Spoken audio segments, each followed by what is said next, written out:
அண்ணாமலையார் கோயில் இலிங்கோத்பவர். படைக்கும் கடவுளாகிய பிரம்மாவும் காக்கும் கடவுளாகிய திருமாலும் தங்களில் யார் பெரியவரென பூசலிட நடுவில் ஒப்பிழம்பு தோன்ற அந்த ஒப்பிழம்பின் அடியையும் முடியையும் யார் கண்டு முதலில் வருகின்றனரோரோ அவரே நம்மில் பெரியவர் எனக் கூறினர். இதனால் திருமால் வராக பன்றி அவதாரம் எடுத்து அடியை காண பூமியை குடைந்து சென்றும் அடியை கண்டறிய இயலவில்லை. அன்னவடிவமெடுத்து முடியை காண புறப்பட்ட பிரம்மா தாழம்பூ கீழே வருவதைக் கண்டு அதனிடம் இந்த நெருப்பு பிழம்பு யாதென வினவ அதற்கு இது சிவனாரெனவும் நான் அவரின் சடையிலிருந்து நழுவி 40,000 ஆண்டுகளாக கீழ் நோக்கி வந்து கொண்டு இருக்கிறேன் என்றும் கூற பிரம்மன் முடியைக் காணும் முயற்சியை விடுத்து தாழம்பூவிடம் நெருப்பு பிழம்பான இந்த சிவனின் முடியே நான் கண்டேனென திருமாலிடம் பொய் சொல்லும்படி கேட்க அதன்படியே தாழம்பூவும் கூறியது.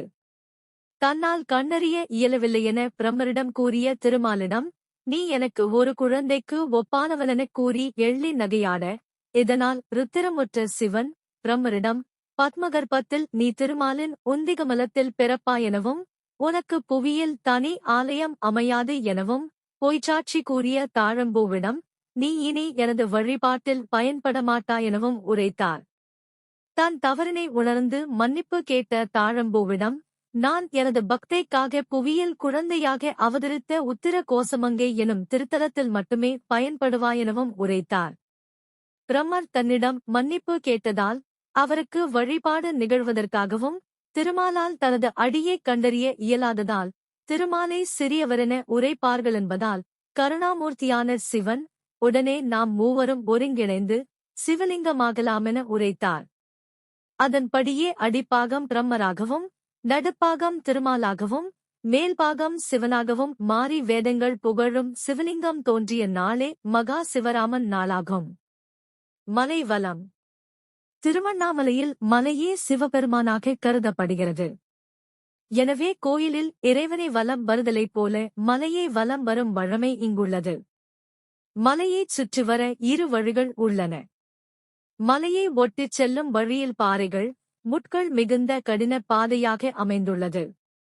பொதுவாக மக்கள் வலம் வரும் பாதையில் இந்திரலிங்கம், அக்னி லிங்கம், யமலிங்கம், நிருதி லிங்கம், வாயு லிங்கம், குபேர லிங்கம், வருண லிங்கம் மற்றும் ஈசான்ய லிங்கம் என 8 லிங்கங்களும் ரமண மகரிஷி, சேசாத்திரி சுவாமிகள், விசிறி சாமியார் போன்றோர் சமாதிகள் அமைந்துள்ளன. எல்லா நாட்களிலும் மலையை மக்கள் வலம் வருகிறார்கள் என்றாலும் முழு நிலவு நாளில் வலம் வருதல் சிறப்பாக கருதப்படுகிறது. இம்மலையானது யுகங்களின் அழிவுகளிலும் அழியாமல் இருப்பதாக கருதப்படுகிறது. எனவே கிருதா யுகத்தில் அக்னி மலையாகவும் திரேதாயுகத்தில் மாணிக்க மலையாகவும் துவாபர யுகத்தில் பொன் மலையாகவும் கலியுகத்தில் கல் மலையாகவும் மாறியிருப்பதாக நம்பப்படுகிறது. 8 திக்கிலும் அஷ்டலிங்கங்களைக் கொண்ட எண்கோண அமைப்பில் திருவண்ணாமலை நகரம் காணப்படுகிறது. அஷ்டலிங்கங்கள் எனப்படுபவை இந்திரலிங்கம், அக்னி லிங்கம், யமலிங்கம், நிருதி லிங்கம், வாயு லிங்கம், குபேர லிங்கம், வருண லிங்கம் மற்றும் ஈசான்ய லிங்கம். தேவாரத்தில் புகழப்படும் ஆதி அண்ணாமலை திருக்கோயில் மலை வலப்பாதையில்தான் அமைந்துள்ளது. இந்த மலையின் சுற்றளவு 14 கிலோமீட்டர் உள்ளது. இம்மலையில் இன்றும் பல சித்தர்கள் வாழ்ந்து வருவதாக வரலாறு. மலையை வலம் வரும்போது மனிதர்கள் இடப்பக்கம் நடக்க வேண்டும். ஏனென்றால் மலையை ஒட்டியுள்ள வலப்பக்கம் சித்தர்களும் யோகிகளும் தேவர்களும் வலம் வருவதாக ஐதீகம். கிரிவலம் செல்லும்போது பஞ்சாட்சர நாமத்தையோ நமசிவாய, சிவாய நம அல்லது திருமுறைகளையோ தேவாரம், திருவாசம் உச்சரிக்க வேண்டும். அதைத் தவிர்த்து வேறு எதையும் பேசக்கூடாது. கிரிவலம் செல்லும்போது நிதானமாக நடக்க வேண்டும். அவசரமாகவோ வேகமாகவோ மற்றவர்களை இடித்துக் கொண்டோ செல்லக்கூடாது. திருவண்ணாமலையார் கோயில் என்றும் திருவண்ணாமலை அருணாசலேஸ்வரர் கோயில் என்றும் அறியப்படும் தலம் சிவபெருமானின் பஞ்சபூத தலங்களில் அக்னி தலமாகும். இது தேவார பாடல் பெற்ற தலங்களில் நடுநாட்டு தலங்களில் ஒன்றாகும். திருவாசக திருத்தலங்களில் ஒன்று என்ற பெருமையினையும் கொண்ட தலமாகும். இத்தலத்தின் மூலவர் அருணாசலேசுவரர் என்றும் அம்பிகை உண்ணாமுலையாள் என்றும் அழைக்கப்படுகிறார். பிரம்மாவிற்கும் திருமாலுக்கும் தங்களுக்குள் யார் பெரியவர் என வாக்குவாதம் எழ, இடையில் நெருப்பு பிழம்பு தோன்ற, நம்மில் யார் இதன் அடியையும் முடியையும் கண்டறிபவரே, நம்மில் பெரியவர் என உரைத்தனர். அதன் அடியை காண, திருமால் வராக வடிவெடுத்து நிலத்தினை குடைந்து சென்று பல ஆண்டுகள் பயணம் செய்தும் அடியை காண இயலாமல் திருமால் திரும்ப, அன்ன வடிவமெடுத்து முடியை காணச் சென்ற பிரம்மர், வானிலிருந்து கீழே வரும் தாழம்பூவிடம் இது யாதென வினவ அதற்கு இது சிவபெருமானெனவும், நான் சிவனாரின் தலையிலிருந்து பல ஆண்டுகளாக விழுந்து கொண்டிருக்கிறேன் என உரைத்த தாழம்பூவிடம் நீ திருமாலிடம், நான் இந்த நெருப்பு பிழம்பாக நின்ற சிவனின் முடியை கண்டுவிட்டேன் எனக் கூறும்படி கேட்டார் பிரம்மர்.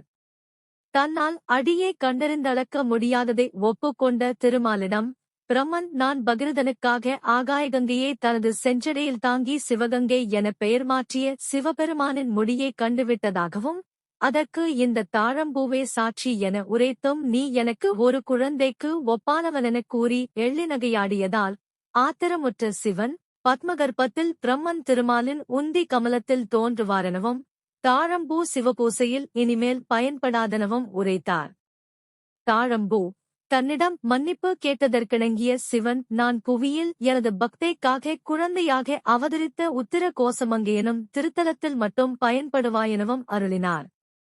திருமாலால் தன்னை அளக்க இயலாததால் திருமாலை சிறியவரென உரைப்பார்களெனவும், பிரம்மா கேட்ட மன்னிப்பினால் அவருக்கு வழிபாடு நிகழவேண்டி சிவபெருமான் சிவலிங்கத்தின் அடிப்பாகத்தில் பிரம்மர், நடுப்பாகத்தில் திருமால், மேல்பாகத்தில் சிவனும் நின்று சிவலிங்கமாக தோன்றினர். தன்னை நோக்கி தவமியற்றிய பார்வதியை தன்னுடைய இடப்பாகத்தினிலமர்த்தி அர்த்தநாரீஸ்வராய், கருவறையின் பின்புறம் ஐம்பொன் சிலை உள்ளது, நின்ற பெருமைக்கு உரிய தலம் இத்தலம் ஆகும். திருவண்ணாமலையை நினைக்க முக்தி என்று பக்தர்களால் போற்றப்படும் சிறப்பு வாய்ந்த தலம் இது.